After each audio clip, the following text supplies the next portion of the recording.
Hello everyone, welcome back to my channel. If this is the first time that you're watching me, hi, my name is Liz and I make videos every single week all about beauty and fashion and pretty much anything you guys would like to see.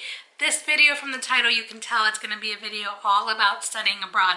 I loved studying abroad. I don't even know how to explain it into words. So I really wanted to give you guys some really great tips on how to study abroad and the things that you need to know before you actually make that journey to a different country or to a different continent sometimes. So if you're studying abroad soon or you just want to know more information about traveling and being in a different country, then just keep watching. Tip number one, and I know you probably hear this all the time, but do your research. And if you're watching this video, then you're already doing your research. You're already one step ahead, but make sure that you research where you want to go, how much everything's going to cost, where are you going to live. One thing that I really enjoyed doing was actually Google mapping where I was going to live. So I went on Google Maps and I did the street view, and I was pretty much walking the streets of Paris, but through Google Maps. So it was really weird, but it also was really cool because when I got to where I was going to live, I kind of knew my way around. Obviously, I didn't know exactly where I was going, but I could remember from Google Maps, oh, there's a cafe here, there's a store right here, my apartment's right here. So everything actually was a lot easier for me because I did that, and it was also kind of fun. If you're studying abroad or just going on vacation, it's a really, really good tip for you to just go on Google Maps and figure out what area you're going to be in or where you're going to go. Tip number two, and this is actually something that I didn't really realize until I got to Paris and even maybe just midway through my experience there, but you should definitely study abroad somewhere where you want to live and not just visit. And I say this because you're gonna be in this home country. So I was in Paris for a very, very long time.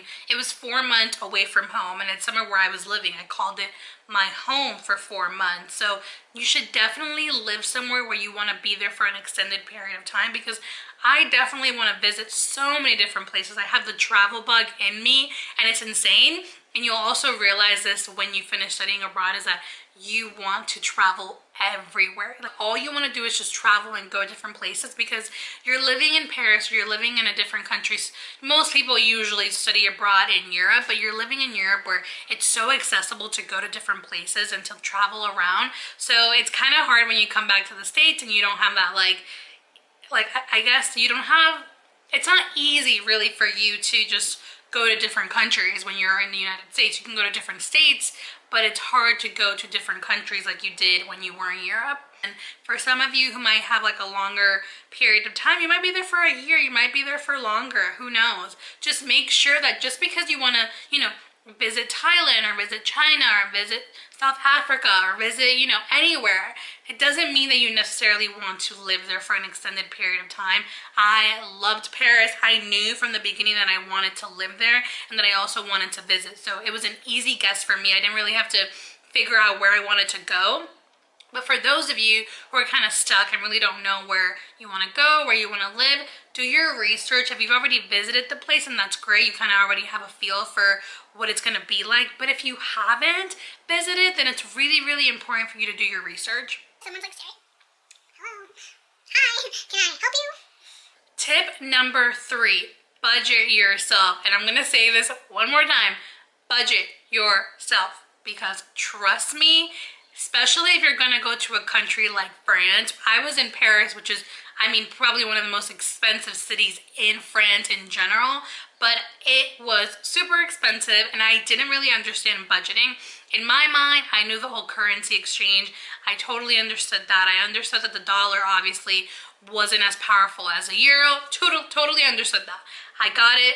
But when I got there, I don't think that I actually processed it in my brain. I was oh, things are going to be relative to the same price. They're going to be obviously more expensive because of the currency exchange, but I didn't understand that things were a lot more expensive. So if you're going to be studying in a place like Paris, or even Switzerland is really expensive, or other different countries that are, heavily expensive, then make sure that you know what you're getting yourself into and you budget properly. So look up how much a meal costs, look how much drinks cost if you're 21 and older. Well, if you're there, actually, I think you have to be 16. Most people that are studying abroad are going to be in college, so they'll be around 18 and over. So you're fine with drinking in Europe. really cool. I really enjoyed that part. It definitely took the stress off of being in a whole different country, but besides the point.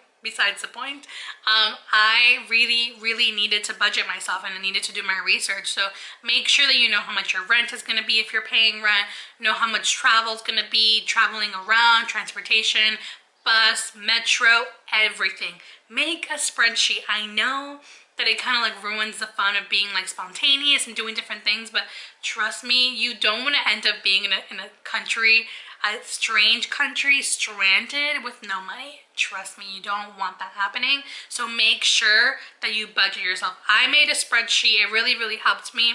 I don't think that I was as detailed as possible. I definitely could have added more things to my spreadsheet, but again, I'm telling you what I did wrong so that you guys can, you know, one day if you're studying abroad, do it right.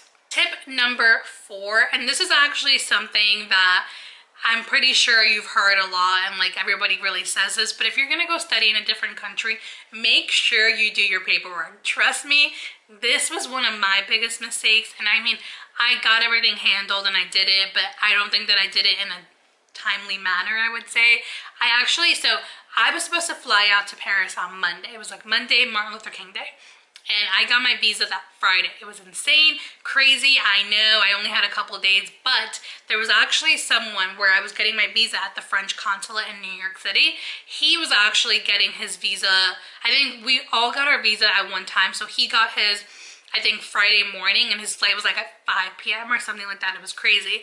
I don't know how he did that because I would have been so stressed, but there was at one point that I was like, I don't think I'm gonna go. Like, I don't think I'm gonna be able to go. Like, for sure not gonna be able to go. Like, I don't have my visa. Like, things were all just all over the place. So make sure that you do things in a timely manner, because trust me, it will be a stress reliever if you're not scrambling at the last minute. Tip number 5, and this is actually something that I struggled with, and it was planning vacations. I totally thought that I had to plan every single vacation before I even got there. In my mind, I was going to Paris. I had to make sure that I was going everywhere that I wanted to go, all the different countries that I was going to visit, and cities and countries and everything. So I had to make sure that I had everything planned. Breathe, because you just need to enjoy the process of getting there and being there. Sure, plan 1 vacation, 2 vacations, and maybe even 3 vacations if you know that you really want to go to these places. But you're going to be around so many different college students who are from your home country, who are from America, who are from, you know, the place that you're living in. So make sure that you just don't plan all your vacations at once, because you're going to be meeting new people. They're going to tell you about different cities and countries they want to go to, and you might want to go to those too. So just make sure that you kind of live in the moment a little bit. I know that that's kind of different to some of my other tips, which is like plan, but this specifically in planning vacations and traveling throughout the weekends while you're there, let yourself have a little bit of fun and kind of do things on a whim. It was actually kind of funny and really adventurous when we just kind of were like, let's go to Italy, or hey, this weekend we're gonna go to Germany, or this weekend we're gonna go here. It was really fun to do that. So don't plan all your trips, plan the ones that you want to go to. I already knew that I wanted to go to Switzerland to visit some family. So I had that trip like already like booked. Like, I want to go to Switzerland. I know that I want to go there. That's one of the trips that I knew I had to do, or like wanted to do. So that's something that I didn't want to sacrifice. But other trips, just like go with the flow, be happy, like just like enjoy your experience while you're studying abroad, because you're probably not going to be able to do that when you come back to your home country. Those were all my studying abroad tips. Just one thing that I want to let you guys know is to plan ahead so that you can have fun while you're there. And that's one of the things that I think really worked for me, is that I did a lot of planning before I got there. So when I was there, I kind of didn't have to worry about like researching and planning. I kind of knew where I wanted to go, and obviously in the first few like weeks or so, like everything's kind of like planned, because you kind of already have an idea of what you want to visit in your home country. Like, I knew that I wanted to go to the Eiffel Tower, and I knew that I wanted to go to the museums, and I wanted to go to different places. But after that, like when you have all your ducks in a row, it's easier to just go on a whim while you're there. So plan ahead and kind of like even stress yourself out a little bit planning so that while you're there you enjoy the experience. Thank you guys so much for watching this video. I hope that you really enjoyed it and you got some really great tips if you're studying abroad or if you're just traveling somewhere. I hope that I really helped you guys. Also, make sure to subscribe to my channel, hit the bell so you can be notified whenever I post a video, and follow me on my social media. I have a lot of pictures of when I studied abroad. I'll also leave some pictures and I'll add them around this video so you can see some of my experiences, but I have a ton of pictures on my social media. So if you want to see me being in Paris and in different countries, then follow me on my social media. I'm going to put it right over there, and I will see you guys next time. Thank you so much for watching. Why I can't let you go.